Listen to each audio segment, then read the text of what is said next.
Good afternoon, everyone, and welcome to today's webinar brought to you by Incendi. I'm pleased to be joined by David Lafleur, Director of the EdTech Lab at Imperial College Business School and founder of Incendi. In a moment, David will be presenting on business education in the post-pandemic world, a technology-enhanced future. Before I pass over to David, I'd just like to let you know that this session will include a poll question and a Q&A section at the end. So if you have any questions throughout the webinar, please type these in, and hopefully we have time to answer them all at the end. For any unanswered questions, don't worry, David has kindly agreed to follow up with these following the webinar. So without further ado, I'll now pass over to David, who'll be able to start the webinar. Great, thanks, Paul. Hello, everybody. Welcome to this webinar. Thank you for coming. And the title of this webinar is Business Education in the Post-Pandemic World. So it's the question that we're all thinking about, and also a very ambitious question to try and answer at this stage, as we're still going through significant turbulence. But I think we're all agreed that the pandemic will have some kind of impact on management education, and so I'm going to give you a thesis on that. But of course, futurescaping at the present time is a very ambitious endeavour, and we're going to have hopefully have time for extensive Q&A at the end. And I really encourage you to give feedback on this argument that I'm presenting, because it needs stress testing. The world's moving very quickly, so please do sort of comment and post questions as we go along. So in summary, I'm going to argue that rather than EdTech having a temporary moment in the spotlight, what we're witnessing is an acceleration of existing trend. And I'm going to sort of give my thoughts on what that trend is. And by viewing what's happening through that lens, I think we can make a number of predictions, including the role of platforms like Incendi in this post-pandemic landscape. So that's the thesis. As I said, it's an ambitious task in the current climate. So please do post comments, and critical comments are welcome too, and hopefully we'll have some good Q&A at the end.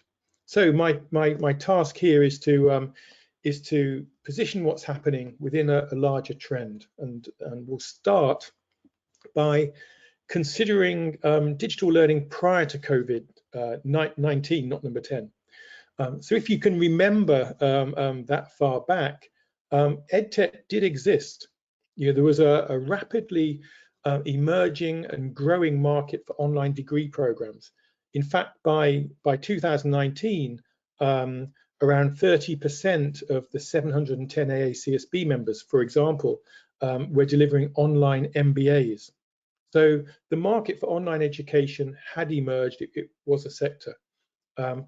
We also had the business school sector was very active in contributing to the MOOC platforms. I mean, I think after perhaps computer science and mathematics, business schools were perhaps the major contributor of courses to those platforms.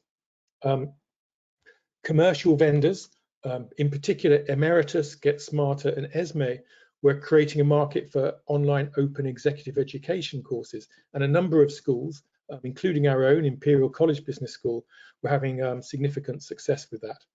And some other schools were perhaps being even more ambitious when it came to business models.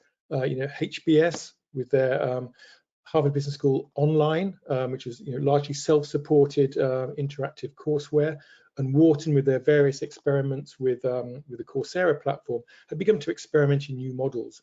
So EdTech did exist, and it had been growing at quite a steady rate for 10 years.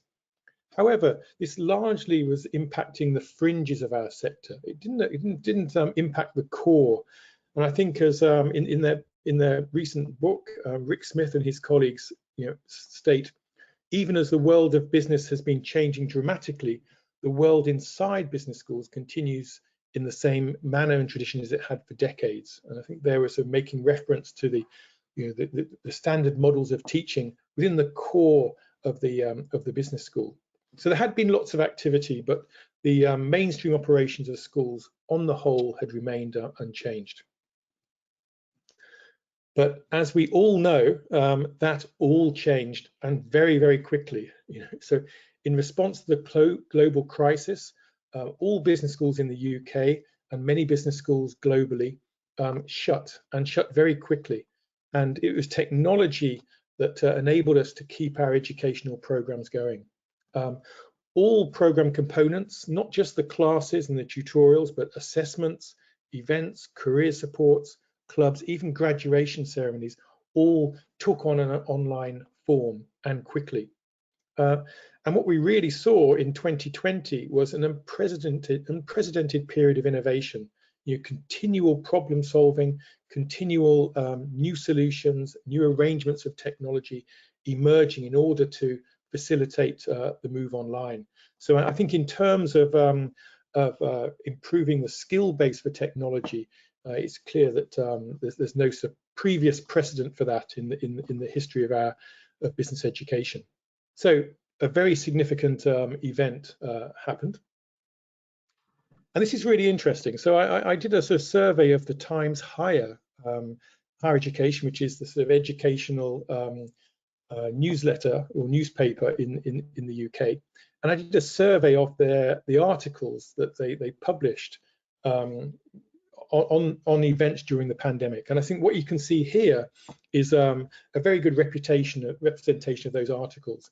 And these represent the mood and events of what happened, at least in the UK, over the past 12 months. And if you look across this, what we've been through is a very significant struggle. We look at some of these headlines are quite dramatic. Asking staff to teach both online and face-to-face at the same time will tear them apart. Canadian faculty describe despair. Universities say student cheating has exploded. So a lot of problems emerged. But if you want to put a positive spin on this, a lot of problems became clear, and a lot of these problems we're as a sector in the process of solving those problems, and that's where a lot of the innovation is coming from. And there are some positives, So lockdown students, if you look bottom right, lockdown students had less time in class but felt more engaged because of the increase in asynchronous activities outside of the classroom. And previously unforeseen benefits, such as the benefits for students with disabilities have emerged. So I think what we've seen is sort of a series of challenges. As a sector, we've got a much clearer understanding of what works and what doesn't work in online, and we've really honed in on some of the issues. So a period of great innovation. In addition to that, some of the things that were previously considered impossible by some became possible. So I've been running the EdTech lab at the Imperial Business School for a long time now, so maybe coming nearly 20 years. And throughout that time, some tasks were considered to be impossible to render online. But what we've seen is many of these problems being solved. I've got a few of them on screen here. So, for example, maybe not too as relevant for business education, but within the world of engineering, science, medicine, the fact that we had these practical labs meant that online education was impossible. And now we see Imperial College inventing, the physics department at Imperial College inventing the lab in a box, which suddenly made that possible. Careers events are now run very effectively and online, which again was considered to be something that wasn't done. UCL, you can see here, this is a graduation ceremony online. It means that international students no longer have to fly across the world again to collect their certificates. ESMT Berlin ran a fabulous online study tour. So in the past, they ran German study tours on behalf of other business schools, including Imperial. And it was considered that students had to go to Germany in order to get the immersive experience, whereas actually they ran these study tours very effectively online, and students reported a sense of having visited Germany and having had that cultural experience, and so on and so on. So many of these, the things that were considered impossible became possible. So that's the sort of introductory part of the presentation, just to sort of set the background to what's coming. And now we can start to look forward. So I've got a quick poll question. Paul, thank you for bringing that up. I want you all to start thinking about the so in 9 years' time, in 2030, can you please give your estimate of what balance of teaching delivery will be online and face-to-face? And this will just set the scene for the next round of discussions. Excellent. So the poll's open. Just to let everyone know, keep the questions coming in. We'll answer those all at the end in the Q&A section. So we'll just give it a few more moments for everyone to answer David, and then I'll be able to give you the results. Okay, the results are in. So we have had 0% say face-to-face 100% and online 0%. We have 13% say face-to-face 75%, online 25%. 56% say face-to-face 50%, online 50%. 31% say face-to-face 25%, online 75%. And 0% say face-to-face 0%, online 100%. Great. Well, thank you everybody for submitting those responses. And I think that I can now benchmark the views of yourselves on this webinar against the wider sector. So this was actually a question posed in a recent JISC survey in the UK. And the question was asked to 40 senior leaders, vice chancellors, deans, hundreds of faculty and hundreds of students across the UK. And these are the results that came in. So what we can see here is before March 2020, so before the pandemic, the first year of the pandemic, the current year, and then 2030. And what you can see here, so if we look at 2030, then what we can see here is that the results of our poll are broadly, in rough terms, in alignment with the sector. I think the broader JISC survey doesn't have the zeros for the 100 and 0% and 0-100%. But what is similar is that all of us on this call and people across the sector in the UK are in broad agreement that we're going to see a significant increase in online and blended learning over the next 10 years. So I think we can sort of take that as a point of agreement for us all. The JISC survey also posed other questions. So first of all, what are the major advantages of online teaching and learning? And what you can see here is, the number one, helps with social distancing restrictions. So, yes, it did. Super interesting, but hopefully this won't be necessary on an ongoing basis. The other advantages, enables anywhere, anytime learning, breaks down geographical barriers to delivery, extends my institution's reach into new markets. So these three benefits, I think, can be put into the same bracket or category as flexibility. So I think the view of the people who answered the JISC survey, at least, is that the primary advantage they've seen has been leading to flexibility. And actually, as we'll come to later, few people believe that it provided a better learning experience. The next question is, what were the major disadvantages of online teaching and learning? And I think number one is it doesn't offer the same social experience that many students want. And I think that's something that's really come to the forefront of all of our minds. Disadvantaged students will find it harder. Students say they don't like it as much and it's more difficult to deliver. So I think we'll come to this later on.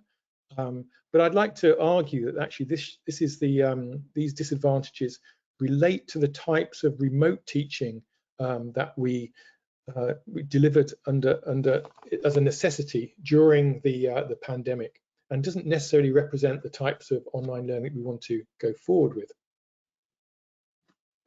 So what learners like most about online learning? So number one, avoids traveling. It's more convenient, easy access to course material, saves me time, saves me money, more accessible. So again, you can put all of these advantages in the category of flexibility. And I think if there's an underlying theme between the things people have noticed during the pandemic, is that this flexibility, this ability to have more flexibility in delivering and studying education, is the primary advantage that's been revealed. What learners like least about online learning? Less sociable, isolation, loneliness, hard to communicate with others, harder to motivate myself. I don't feel part of a community. So again, what you can see here is the major downside of the remote teaching that many people were forced to deliver. It didn't deliver the same kind of social experience.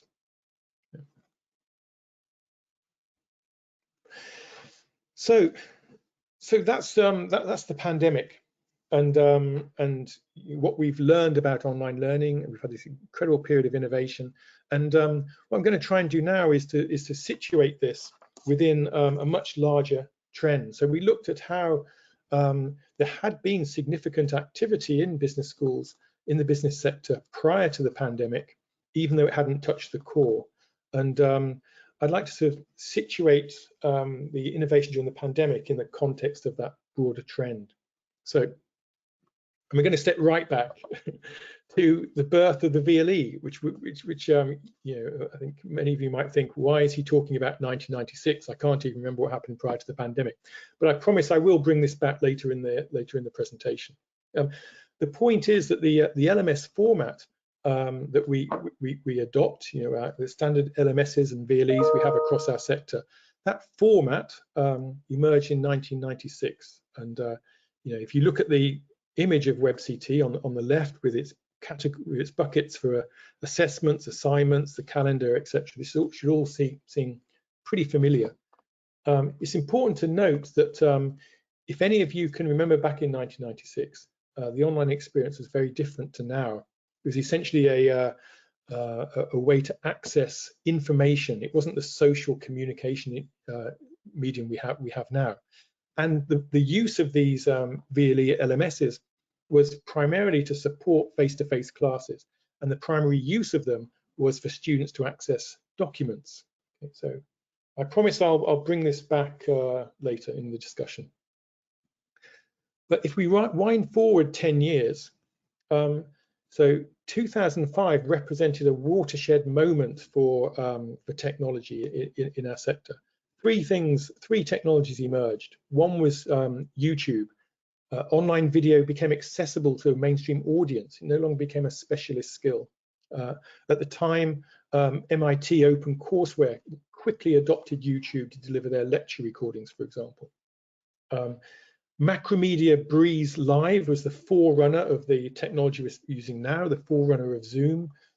Online meetings, like the one we're doing now, became possible to the mainstream audience in 2005. And the other thing that emerged in 2005 was Ajax. And Ajax essentially is a way of making web pages far more interactive. So very interestingly, we went from this period prior to 2005 when online learning was not really possible to an effective degree. But these three technologies changed that very significantly. And since 2006, we've been able to deliver lecture recordings online. We've been able to do meetings online like the one we're having now. And we've been able to develop interactive materials such as the quizzes and all the other things that we use. So actually the the technologies that form the basis for the common formats of online learning that we see right across our sector right now are actually quite old. They emerged in 2005, but they still remain very powerful. And I'm going to argue that the reason this hasn't swept across more quickly was more due to internal friction within the sector rather than technology issues. So what makes these technologies so significant? And we can categorize these as forming Web 2. What made them so significant?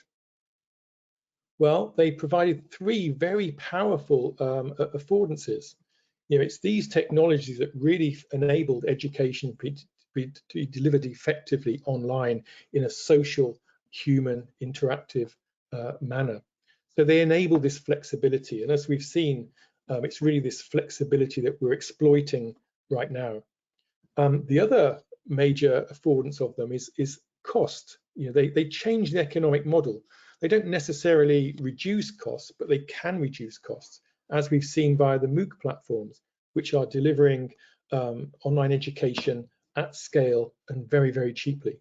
But the third major affordance, which we haven't perhaps exploited too much, is that they can significantly increase the quality of education too. And that's something that we're going to talk about in a few minutes, and maybe is a category of affordances that hasn't been exploited as much as the other two to date. So these collection of Web 2 technologies offer very powerful affordances: lower cost, flexibility, higher quality, and it's these were so significant, they're really driving an innovation curve. So this is apologies for all these old references. This is an innovation life cycle developed by Abernathy and Utterback in 1975, but it's still used, it's still contemporary, and I think it reflects what is happening across our sector in a very sort of neat manner. So what this says is that a significant technology like the Web 2 technologies will induce an innovation life cycle. And it starts with product innovation, which is a period of exploration, rapid development, innovation, people trying different models. But eventually this will settle on a standard common design. And once that's done, the innovation moves to how to deliver that more effectively, more efficiently, and so on and so on. And I think if we were going to look at this Web 2 innovation cycle that's been accelerated during the pandemic, I would say we're not yet, we haven't yet arrived at the dominant design. I would say that we're still on this downward initial curve. We're still in the fluid state. But what the pandemic has done is enable an enormous amount of exploration. And I think we're really homing in on some of the key issues. And it's likely that a dominant design will soon emerge. So I think that's how we can view what's happened, and this gives us a framework to see to consider how things will change going forward. Just to note that there's always many technologies that will sort of claim to be revolutionary and change the sector. If you take any moment in time, there's always a collection that will. Most don't. Most just impact the fringes. Very, very few are powerful enough to induce their own technology innovation cycle. If these are the ones that I've put together a quick list of the ones that we're talking about now. At Imperial, when we look at this, when our EdTech Lab team looks at this, the ones that we think do have the potential to create another cycle of innovation are machine learning and AI at the top. And so just a quick aside, our sort of research at Imperial now is into this notion of a digital education system, which in essence enables us to harness the power of that. And if all this is successful and things pan out as we think it does, and other explorations at other schools reach the same result, then we may see another collection of technologies that create a new model of education. But in the meantime, I think for the next 10 years at least, this cycle of innovation created by the Web 2 technologies will continue to sort of play out across the sector. So based on that, we can now make some predictions. So here's some predictions. So the first one is that business will return to normal at different times across different sectors, but not completely. And what I mean by this is that undergraduate education is highly unlikely to move to online format. Undergraduates will still want to come onto campus and have that sort of social, multifaceted, life-changing experience on campus. What we've noticed is that the major affordances that have been noticed by both the providers and the consumers in education, the major affordance is flexibility. So I think what will happen is that in cases where flexibility is an advantage, then digital education is likely to play a significant role. So where the question then becomes, where is this flexibility most valuable?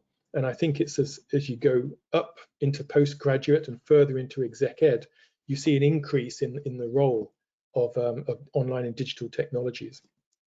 So business will return to normal, but not completely.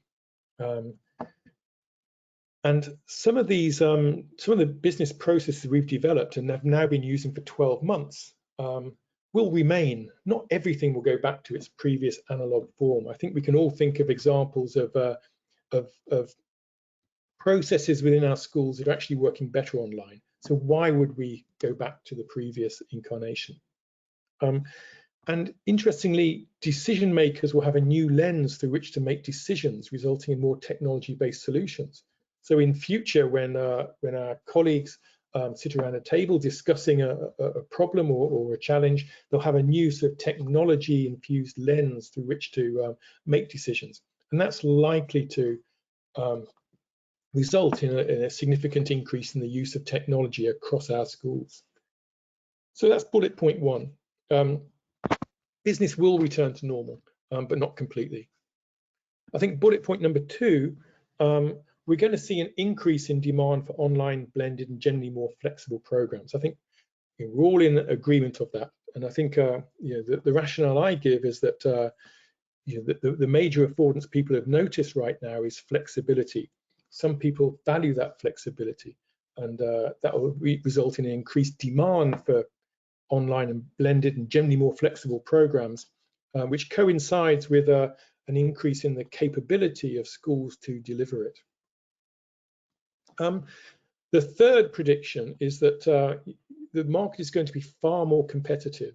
So I think if you were involved in online education prior to the pandemic, then you often weren't open to the winds of competition to a significant degree. Of course, competition was there. But to a large extent, there wasn't pressure on you to drive quality, shall we say? And as a result, quality varied enormously across the sector. And this was generally not an issue before. If you looked at completion rates and satisfaction rates, they were generally at a reasonable level.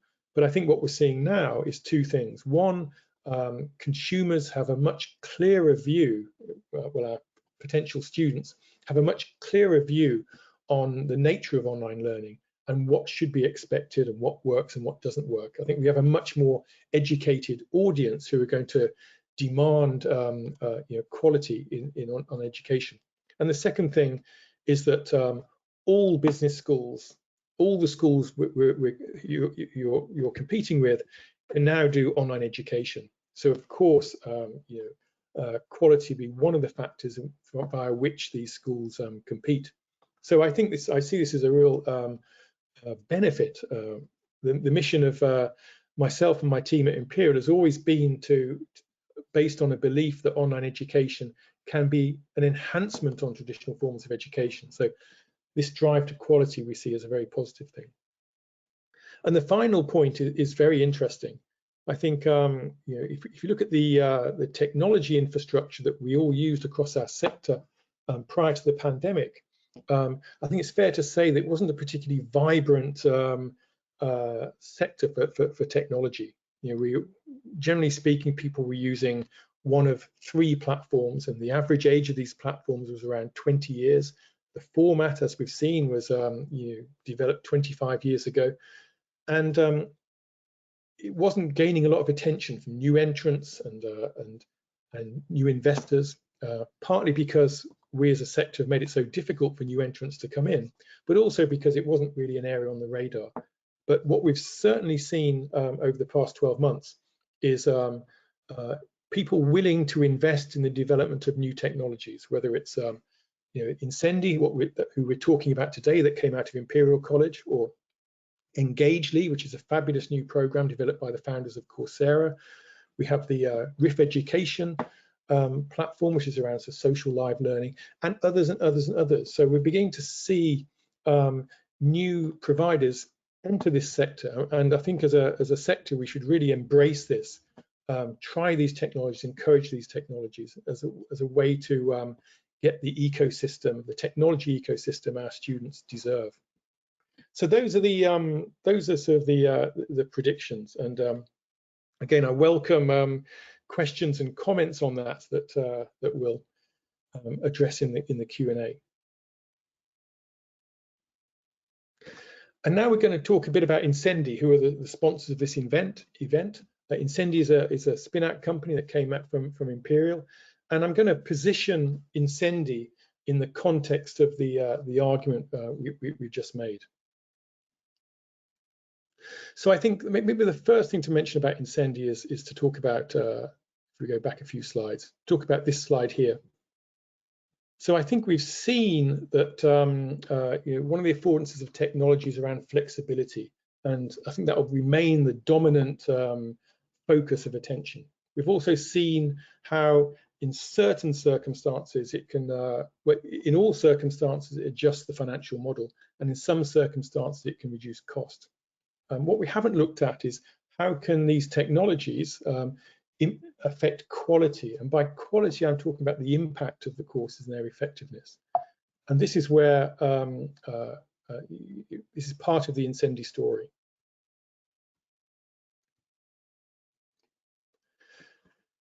So if we look at the impact and effectiveness of education, what we can do here is we can go into educational research, because there's been 100 years of research into what is effective and not effective in education, and digital education is just a form of education. And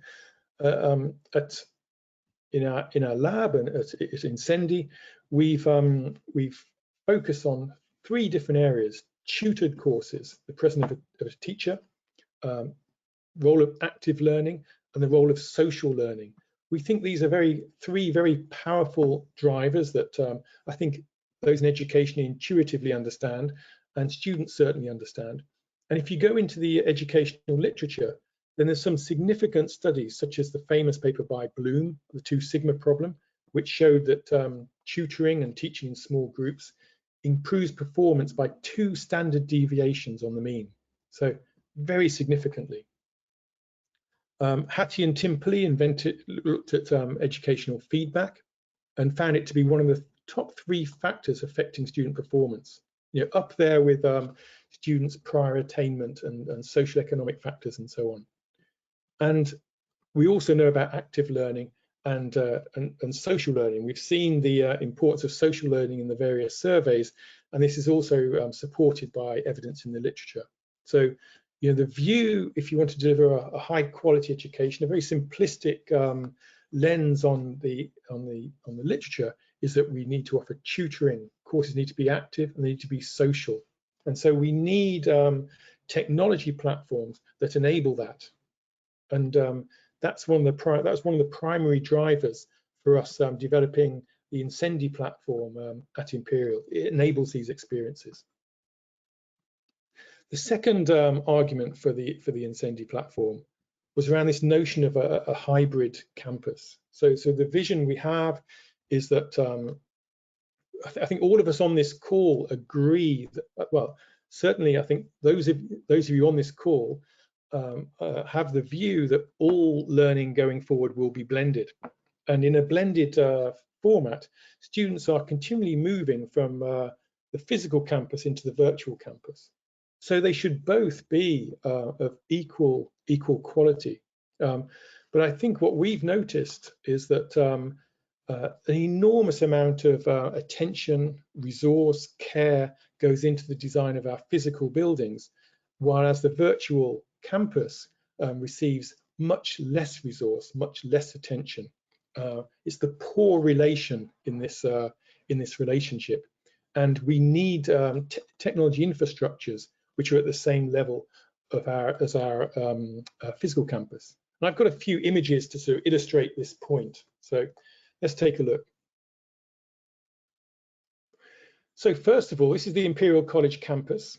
And as we'll see in this deck, you know, the business school building is usually very noticeable. And you can see our business school building on the right here. It's the brand new building on the edge of campus. Norman Foster designed, you know, very expensive building. This is what it looks like. Looks like in real life. It looks like a sort of corporate office rather than, say, a department of humanities or some such. To illustrate the point about the business school building standing out, this is Case Western, and I'm sure you can see the building top in the middle. It's the Frank Gehry shiny steel building. Looks like this. And again, it's a Starchitect building. It stands out on the campus. Costs 3 times the price of the buildings around it, and so on. This is a Yale, again, you know, Norman Foster building. Great attention paid to the colours in the design of this building, especially regarding how colour affects mood and so on. This is BI Business School, which is an absolutely incredible building with all kinds of different spaces for student collaboration, for digital learning, blended learning, and so on and so on and so on. Okay, here's Chicago Booth. This is Skolkovo, which is an incredible new building in Moscow. This is ESMT Berlin, which is in the old East German Parliament building. And I think hopefully you're getting the impression that we put an enormous amount of, that these buildings are statements more than just buildings to play. This is LBS again. This is ESA, which is more like a sort of country estate on the hills overlooking Barcelona. This is UTS, which is a technical university in Sydney. Again, it's a Frank Gehry building. If you move inside the buildings, again, this is the horseshoe layout. You know, we pay particular attention in business education to the layouts to facilitate discussion. We don't use regular classrooms. We also have executive versions of these horseshoe layouts. So we have our standard one and we have our premium one. We have another venues for corporate events. We have flexible classrooms. This is a Reuters room, so for teaching trading desks. We have syndicate room, breakout rooms. We have executive versions of those breakout rooms. Again, enormous attention paid to design, social structures, layouts, and so on. This is the cafe at the Imperial College Business School. And just to close, this is the sushi bar at Harvard Business School. So what you see here is that for the physical campus, we pay an enormous amount of attention to the way people interact, to the way the school should be used for technology. We make statement buildings and so on and so on. And why do we do that? Well, in business education, we position ourselves as an extension of the corporate world. So we try and create these spaces where both corporates and academics are comfortable. Secondly, we try and create these premium spaces for future and established corporate leaders. So we're trying to create these premium experiences. Thirdly, business school pedagogy has unique characteristics, hence why we have horseshoe lecture theatres, Reuters rooms, and so syndicate rooms, and so on and so on. And maybe fourthly, we operate in an especially commercial and competitive space. So what you can see here is that in the for our physical buildings over the decades, we put an enormous amount of money, care, resource, thought, and so on into the design of our buildings. But I think what we believe at Imperial is that we don't invest as much care into the design of our virtual campus. In many cases, we're using the same technology that was invented in 1996, and suddenly, as a sector, we're happy to use the same technology as our local school. And I think this is something that really holds back that idea of quality. And so we built the Incendi platform to address these issues. So it looks great. It's got all this pedagogy inside it. It creates that premium experience, and so on and so on. But I would say that of course, Incendi is a spin out from Imperial. We'd love you to engage and try it out, and please contact us. But I do think if you want to zoom out a little bit, there's lots of other great technologies emerging too, like Engagely, like Riff Education, and others. And I think what we have as a sector right now is the chance to encourage these startups, engage with them, give them the contracts they need to grow, and as a result of that, we might be able to have a much more vibrant ecosystem from which to create these virtual campuses, and we may be able to deliver digital education that we're truly proud of. So that's the context. So I guess in summary, we all believe that digital education is going to be a big part of our future.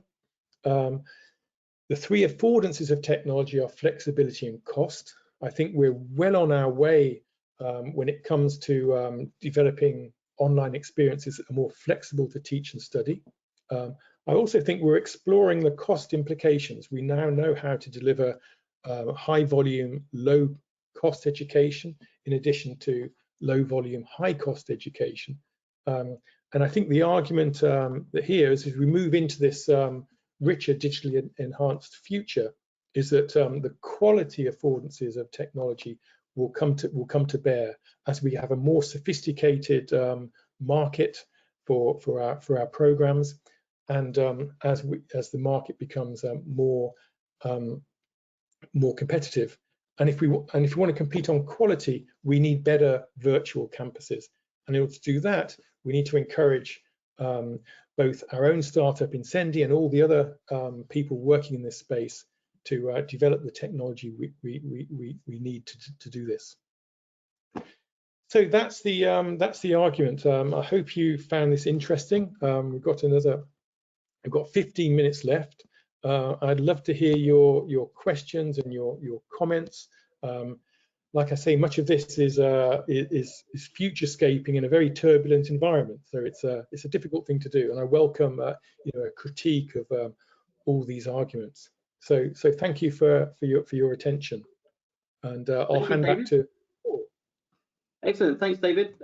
Fantastic webinar, really insightful. A lot of great tips, and obviously it's pretty difficult to predict the future with how things stand. So just to let everyone know, keep your questions coming in. Hopefully we'll get time to answer them all. So we've had a nice little mix of questions come in. So I'm going to start off with the first one. So the question is, do you think that COVID-19 pandemic made business schools move online more quickly? And do you think the sector was ready for this jump? Yeah, that's a super interesting question. I mean, none of us were ready. I think even places like Imperial, IE, BI, the schools that were very had been engaging with technology in a very significant way, were caught unawares, and none of us were prepared to move so quickly.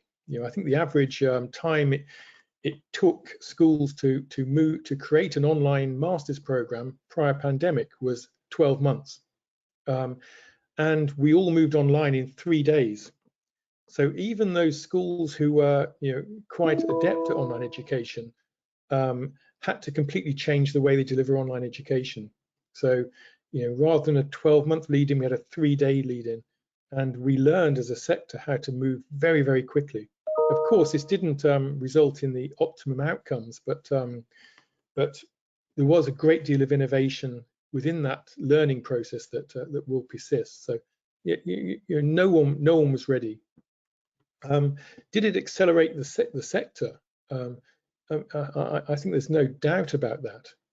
I think if you looked across the business school sector prior to the pandemic, there was some schools who were sort of actively engaging with online and digital education as a sort of an additional stream. On the with a few exceptions, on the whole, those who were engaging with technology did it as sort of an additional business angle. There's a whole nother sector of schools within a group of schools within the sector who wanted to move online and really didn't know, didn't have the confidence and the capability to do it well. And hence we saw the rise of OPMs and third-party partners and so on. And then there was a third sector, I think, who thought that digital learning was not something they were going to do. What the pandemic has done is give everybody the capability to do online education. Everyone can do it now. And I think even those schools who could see no role for digital education within their teaching portfolios are now beginning to identify possibilities. So I think there's no doubt at all that the pandemic represented a sort of step change, a huge leap forward for the adoption of digital education across our sector. It's it's something that I think all of us in ed tech, people like me who've been working in ed tech for a long time, are still trying to make sense of. Yeah. Excellent, fantastic. So we've had some questions just picking up some points around the predictions which you mentioned. So the question is, from the predictions you mentioned, the market will become more competitive, but do you think that businesses will be more open to collaboration post-COVID-19? So was the question, Paul, was it the question, will businesses become more collaborative or will business schools become more collaborative? I think it means business schools, but it's just put businesses, so just based on business schools. Yeah.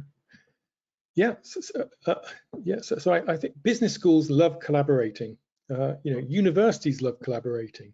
It's something. Yes, we are sort of competitive, and yes, we need to bring in students and operate ourselves like a business. But we're also academic institutions, and we're curious and interested, and we work in teams, and the business school sector is highly collaborative, as you can see through the many alliances and groupings that are formed. I think as a sector, we love collaborating. And at Imperial, we helped launch the Foam Alliance of Business Schools, which is a global collection of business schools who are actively working to explore new technologies and really investigate how we can enact all the ideas that I've just taken you through. So I think we're naturally a very collaborative sector. I think there's also some very practical reasons to collaborate. One, we're all trying to problem solve at the moment. There's new problems. I mean, the problem we're trying to solve in the Foam Alliance now relates to this sense of community that we've identified. And if you bring 8 business schools together to solve that problem, they're going to solve that problem much more quickly. So as a problem-solving exercise, which is also an innovation exercise, working collaboratively significantly helps. The other major advantage of collaborating is that online learning is global, and it's very challenging for one individual school, say one individual school based in London, to have that global presence, to be able to support students in significantly different time zones, for example. But by schools coming together, they can offer that global network, that global support, and so on and so on. And perhaps thirdly,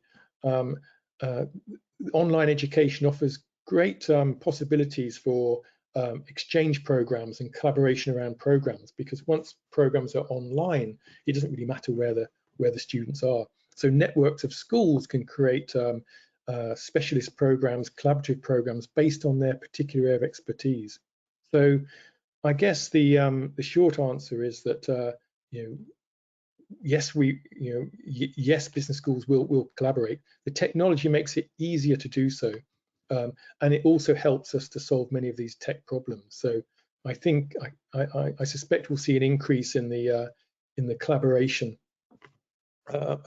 around these problems in this more digitally enhanced world. Excellent, fantastic. So we've had some questions coming around Incendi. So the question is, how can Incendi and others convince EdTech to ditch their existing online platforms and adopt Incendi instead, particularly as they have invested so much time and effort training people to use blackboards, etc.? Well, yeah, this is the primary challenge we have, and it's the reason why our sort of tech infrastructure is not as vibrant as it should be. I think the sector has made it very difficult for new entrants. But at Incendi, we're focused on this. I think you've seen our arguments. We feel that we need new technologies comparable to our physical campus. And I think that's a compelling argument. It's particularly in areas like exec ed, online degrees, and so on. But it's a difficult question. But I think we need to have a culture of experimentation and openness. More online technologies available to us. And I think perhaps if you look at Coventry University, they're an excellent model. They're really trying to break the dependency on the traditional tech formats and are experimenting with a range of new of different technologies for different purposes. Other universities too, like University of Cardiff, are purposefully selecting a multifaceted tech ecosystem where you're choosing, which enables departments and faculties to choose the right tool for the right job. And certainly all the schools that Incendi works with are adopting this multi-technology approach.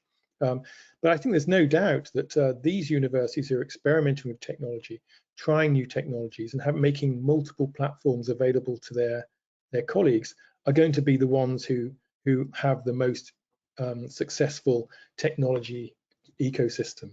So I think it's something to be aware of. I think, and it's, as a sector, it's something that we are, if we want the vibrant tech ecosystem we deserve, then we need to start encouraging new companies, including Incendi, and start adopting multi-platform approaches. Yeah. Excellent, fantastic. So next question, what are the key components of an ideal virtual campus in your opinion?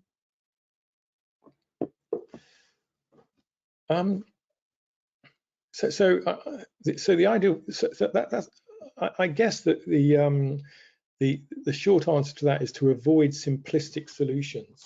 I think if you look at the physical campus, then as we've seen, they're multifaceted. We have different types of rooms for different types of purposes. We have premium spaces, we have regular spaces, we have social rooms of different sizes, large, medium, small. We put great attention into the details of how people move around the buildings and so on. So it's multifaceted and complex. And I think that needs to be replicated online. So the idea that you can just have sort of one platform doing all of these things in the teaching and learning space just isn't possible. You need a sort of an ecosystem, and you need to design it with the same care and attention and resource that you apply to the physical buildings. So I think that's it. Rather than listing the functionality, I'd say avoid simplistic solutions. And one example of that is replacing the richness of the physical campus-based experience with a platform that plays students a sequence of videos. You're really to replicate the impact of the campus-based experience, you need something more multifaceted than that. And the Incendi platform can act as the wrapper for for all of those things. Okay, excellent. So a few more questions coming in. Do you think the same technology can be used to teach all programs, or does the technology need to be segmented for different needs? I think the technology needs to be segmented for different needs. I think we have undergraduate classes, we have executive education classes, we have short executive education classes, we have PhD programs, we have highly technical classes, involving coding or mathematics. We have highly qualitative subjects which are based around the idea of discussion. And just take those latter two examples. Some platforms like Engagely, for example, is fabulous at facilitating a live synchronous discussion around a topic. But if you want to deliver a technical subject effectively, like a mathematical topic or a finance topic or a programming topic, then you don't want to do that in a live synchronous discussion mode. You need something completely different. So I'm certain that where this is going is that we'll use a number of different technologies organized around a central organizational framework, and that's the only way that we can deliver these programs effectively. And of course, to support the teaching, you then have all the other technology we need to use, whether they're the admin systems or whether they're the systems facilitate the social engagement too. So yeah, again, the idea that you can have use one platform is not going to work. Excellent, fantastic. I think the next question is quite a nice sort of lead on from what you've just spoke about. So the question is quite short and sweet, but it's saying, does technology stifle or inspire creativity? So yes, so I think it's really useful. I mean, I think people underestimate the extent to which the platform determines the experience. So I think you often hear the term platform agnostic, as if the platform doesn't matter and you can just switch between platforms without affecting the student experience. But that's certainly not the case. The platform dictates the learning experience to a significant degree, in the same way that the physical buildings do. If you imagine if you're trying to do group work in a raked lecture theatre, it's very, very hard. Think of those buildings that we went through. Sitting in those buildings and looking at the environment around you and the mood that's created and the way the different parts of the building function have an enormous impact on the student experience. And that's exactly the same in online. The nature of the platform really counts. And so if you want to facilitate a sort of creative experience, then the nature of the technology you adopt is going to have a very significant impact. And I think we need to become more adept at creating the technology infrastructures needed to create these quality experiences going forward. And I'm sure that the trend will, that the quality affordance will become a greater part of what we do going forward. Fantastic. I think we've got time for just two more quick questions. So the first question will be, with the job market facing uncertainty, what skills and knowledge do you think are vital for people who may be in the search of new opportunities in the new normal? I know that a lot of people have done some great work on job opportunities and the changing marketplace, but it's not something I've given an enormous amount of thought to. So I wouldn't really want to, I don't think I could give a good answer to that question, I'm afraid. Okay, so I think such a great question which has come in for, I think, for the final one. So, and it sort of nicely caps the session off. So they're saying, how do you see the future of business education sector changing in the next 10 years' time? Yeah, so I think we sort of covered that in parts throughout. I think a major affordance that everyone has now noticed is that online and hybrid programs offer more flexibility, and there's lots of instances in which that flexibility is a primary benefit. And this ranges from people in work, people who are geographically far away from a school, guest lecturers who are far away from their school. And so we're going to see a growth in online education where flexibility counts. So that's the first thing. The second thing is that, as we said, the core campus-based programs are not going to return to normal either. We're going to see a lot of the business processes we've delivered remain in place, and we're going to see a lot more technology-based solutions going forward. And this will impact the environment in quite a significant way. So we've spoken about the virtual campus, but the physical campus will change too, in the sense that we're going to have far more, we need far more social learning spaces, maker spaces, places, production spaces, and so on. So I think that this future technology enhanced approach to business education, we'll see that as we walk around business schools too. And you could take that a step further and ask about how business schools are going to connect to the new workplace, because in the same way that business school education is going through a transformation, the workplace is too. So the workplace will be so far more blended, and there's a big question about how we engage with that too.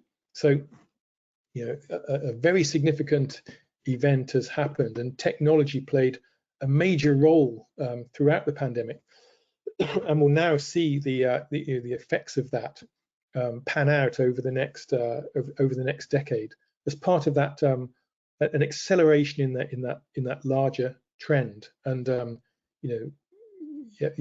we'll actually see this physically going forward. Excellent, fantastic answer. So unfortunately, we seem to be out of time there, David. So just like to say thank you for a fantastic session. Just for the audience, the session has been recorded, and you'll receive an email a week from today with a link to the recording, so you can listen back to everything what David said. So last thing, just to like to say thank you again to David and obviously Incendi for this webinar. It's been fantastic, and we look forward to seeing everyone at the next MBA webinar. Great. Thanks, Paul. Thanks, everyone. No problem, David. Thank you. Take care. Bye.